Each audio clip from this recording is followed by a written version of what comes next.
दुनिया की सबसे बड़ी जमहूरियत कहलवाने वाला भारत जो नारा लगाता है भारत, अगर हम वहाँ की बात कर लें तो देख रहे हैं आपकी अक़लियतों के साथ वहाँ पे क्या हो रहा है। अपने क़याम से आज तक अक़वाम मुत्तहिदा ने बहुत से मसाइल को पुरअमन हल किया, लेकिन बहुत से मसाइल ऐसे हैं जिन्हें अब भी हल करना बाकी है, जिन्हें हल नहीं किया गया और अशद ज़रूरत है कि उनको हल किया जाए। मसला फ़लस्तीन आपके सामने है और मसला कश्मीर भी। मसला फ़लस्तीन और मसला कश्मीर अक़वाम मुत्तहिदा के चेहरे पर बदनुमा दाग की तरह आज भी मुनसिफाना हल के मुंतज़िर। आप मेरी बात से अग्री करेंगे तमाम नाज़रीन। हम लाते हैं टॉक शोज और अनलिमिटेड एंटरटेनमेंट सिर्फ यूट्यूब पर। अगर आपने अभी तक हमारा चैनल सब्सक्राइब नहीं किया तो अभी सब्सक्राइब करें और बेल आइकॉन को क्लिक करके हमारी लेटेस्ट वीडियोस के बारे में अपडेट जानें। भारत और फ्रांस की दोस्ती पूरी दुनिया में एक मिसाल है। फ्रांस भारत के समर्थन में खुलेआम आता है, चाहे यूनाइटेड नेशन में स्थायी सदस्यता की बात क्यों ना हो, फ्रांस ने भारत का खुलेआम समर्थन किया था। भारत और फ्रांस की दोस्ती सामरिक रूप से ही नहीं बल्कि सांस्कृतिक रूप से भी अहम है। फ्रांस में बढ़ रहे कट्टरवाद से निपटने के लिए अब फ्रांस की सरकार को भी भारत के उज्जैन के महाकालेश्वर मंदिर का आशीर्वाद चाहिए। इसीलिए फ्रांस के राजदूत इमैनुअल नेलिन इन दिनों उज्जैन के महाकालेश्वर मंदिर के दर्शन करने पहुंचे। शिव भक्ति में डूबे इमैनुअल नेलिन ने वहां के मंदिर प्रशासन को 80 करोड़ रुपए का दान दिया, जो फ्रांस की सरकार के द्वारा मंदिर के पुनरुत्थान में भारत सरकार को दिया जाएगा और मंदिर प्रांगण को और भी भव्य बनाया जाएगा। इस्लामिक कट्टरवाद का विरोध करने में फ्रांस यूरोपीय देशों में सबसे आगे है। फ्रांस में बढ़ रहे इस्लामिक कट्टरपंथ का समर्थन करने पर फ्रांस की सरकार ने पाकिस्तान के सभी नागरिकों को तत्काल फ्रांस को छोड़ने का आदेश दे दिया था। अब आपको दिखाते हैं कि भारत और फ्रांस की बढ़ती नज़दीकियों से पाकिस्तान की सरकार और पाकिस्तानी मीडिया किस तरह से सदमे में आ गई है। फ्रांस जैसा लिबरल तरक्की याफ्ता मुल्क, वहाँ पे क्या नहीं हो रहा। इस्लामोफोबिया और तासुब पे मबनी जो सोच है उसने मुसलमानों पर जिंदगी तंग कर दी। फ्रांस, आपको पता है, यूरोप में वो मुल्क है जहाँ सबसे ज़्यादा मुसलमान रहते हैं। फ्रांस यूरोप के उन ममालिक में शामिल है जहाँ सबसे ज़्यादा मुसलमान रहते हैं। एक अंदाजे के मुताबिक तकरीबन 50 लाख या शायद इससे भी ज़्यादा मुसलमान फ्रांस में आबाद हैं। 50 लाख से भी ज़्यादा मुसलमान इस टाइम पे फ्रांस में आबाद हैं।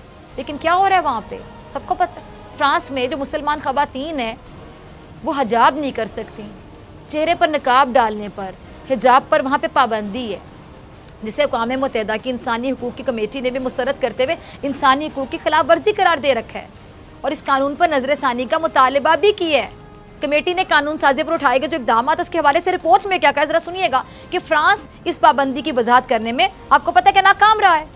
अब ये जो रिपोर्ट है ये कानून नहीं, लेकिन ये अदालतों पर असरअंदाज हो सकती है और अक़वाम मुत्तहिदा की ये कमेटी चेहरे के नकाब पर पाबंदी और सिक्योरिटी के हवाले से या माशरे में कह लें कि एक साथ रहने का जो मकसद है वो हासिल करने के हवाले से फ्रांस के दावों पर कायल नहीं हुई और फ्रांस का इस पर फौरी तौर पर कोई रद्द-ए-अमल भी नहीं आया।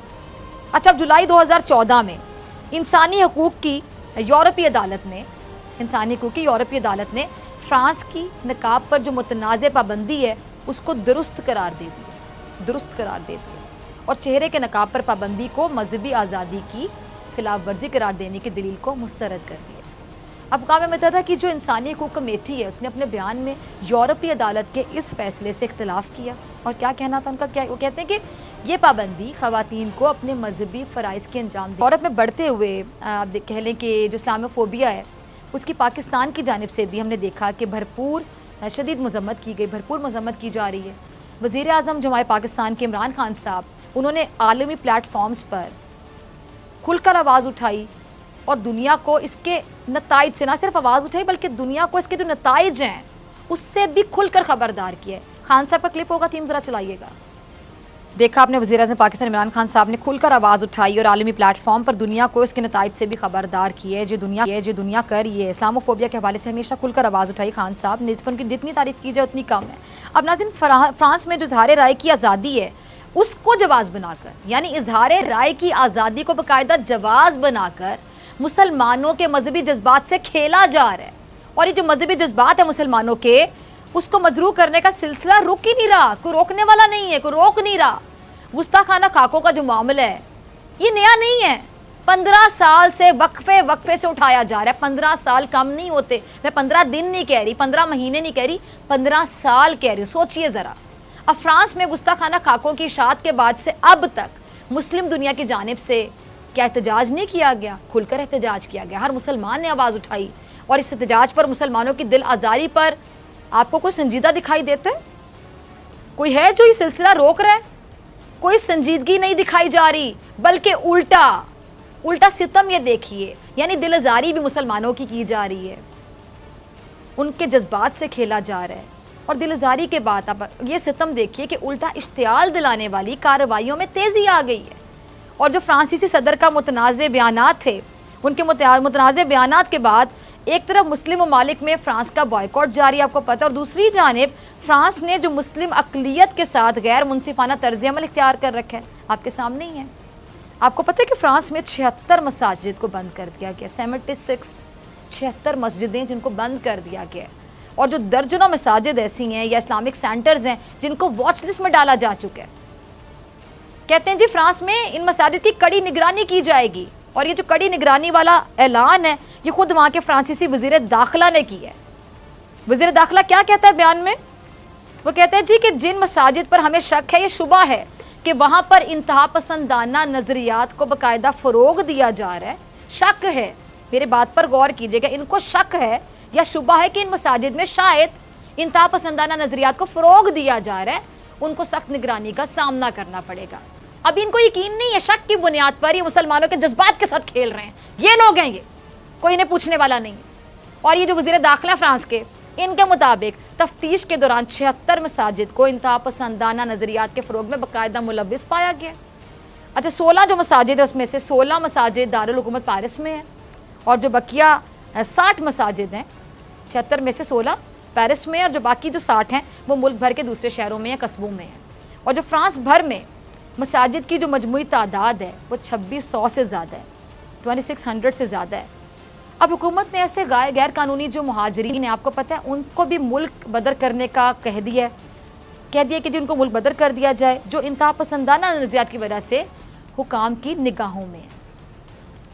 अब इस वक्त फ्रांस में मजमूई तौर पर कई गैर मुल्की, आप कह लें कि मुहाजिरीन इंटेलिजेंस इदारों की निगरानी में हैं, और उनसे 66 को मुल्क को बदर करने का भी कहा जा चुका है।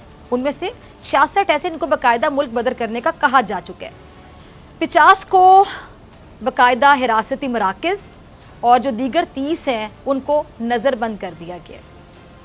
ये सब कुछ वहाँ पर हो रहा है शक की बुनियाद पर, शुबे की बुनियाद पर। इनमें से बहुत सी चीज़ों में इनको यकीन भी नहीं, जो इनकी तफ्तीश है पता नहीं वो भी किस हद तक सच है, ये कितना बड़ा प्रोपेगेंडा है मुसलमानों के ख़िलाफ़। अब फ्रांसीसी हुकूमत के इन इक़दामात से मुस्लिम कम्युनिटी में यकीनी तौर पे शदीद बेचैनी पाई जाती है। और फ्रांस, मैं आपको अपने अल्फाज दोहरा रही हूँ कि यूरोप में सबसे ज़्यादा मुस्लिम आबादी वाला मुल्क है। सबसे ज़्यादा जो मुसलमान हैं वहाँ पर आबाद है, तकरीबन 50 लाख से भी ज़्यादा तादाद है मुसलमानों की जो वहाँ पर आबाद है। अब वहाँ पे मुसलमानों के ख़िलाफ़ ये जो इम्तियाज़ी कवानीन है बाकायदा इशारा दे रहे हैं कि फ़्रांस को इस्लामोफोबिया से ख़तरात लाहक हैं। इस्लामोफोबिया के दहशतनाक नताइज हम न्यूजीलैंड के क्राइस्टचर्च वाक़े में भी देख चुके हैं। आपको याद होगा वाक़या, किस तरह एक जुनूनी शख्स है ना, जुनूनी शख्स ने क्राइस्टचर्च की मस्जिद में फायरिंग करके नमाजियों को शहीद किया था। और ये जो वहशियाना बर्बरियत का वाक़या पेश आया था, इस पर पूरा न्यूजीलैंड मुसलमानों का हमदर्द बना। लेकिन जो एक चेहरा जो सबसे ज़्यादा नुमाया होकर सामने आया वो न्यूजीलैंड की खातून वज़ीर आज़म का था। उन्होंने मुल्क की क़यादत का, अगर मैं कहूँ कि सही मायनों में हक़ अदा किया, तो आप अग्री करेंगे मेरी बात से, सेकंड करेंगे मेरे अल्फाज। और जितनी इन खातून की इज़्ज़त की जाए, यकीन जानिए मेरे पास अल्फाज नहीं कि किन अल्फाज में मैं इनकी इज़्ज़त करूँ या मैं बयान करूँ कि मेरे दिल में इन खातून के लिए कितनी इज़्ज़त है। जिन्होंने न्यूजीलैंड के वज़ीर आज़म है, इन्होंने बाकायदा मुल्क की क़यादत का हक़ अदा कर दिया। मुसलमानों को जो गमज़दा थे, जिनके जज्बात के साथ खेला जाएगा, उनको तकलीफ़ पहुँचाई जाएगी, उनकी दिलजारी की जाएगी, किन्हीं तौर पर वो गमज़दा होंगे, गमगीन होंगे, बाकायदा उनके गम में ये शामिल हुई। और पूरी दुनिया ने देखा कि इन्होंने किस तरह से अपने गेटअप से भी उनके साथ इजहार मोहब्बत किया, मोहब्बत का इजहार किया और बताया कि उनके साथ खड़ी हैं, उनके जज्बात की कदर करती हैं। यानी दुपट्टा सर पे डाला। देखा आपने, भारत और फ्रांस की बढ़ती नज़दीकियों से और फ्रांस सरकार के द्वारा इस्लामिक कट्टरपंथ के खिलाफ लिए गए एक्शन से पाकिस्तानी मीडिया और पाकिस्तानी सरकार किस तरह से सदमे में आ गए हैं। तो दोस्तों, ये थी आज की वीडियो। आपकी वीडियो कैसी लगी प्लीज़ इसे लाइक कीजिए, शेयर कीजिए, सब्सक्राइब करना ना भूलिए आपके channel EFC A to Z को। और हाँ, पाकिस्तानी सरकार और पाकिस्तानी मीडिया के बारे में कमेंट्स करते रहिए। जय हिंद, वंदे मातरम।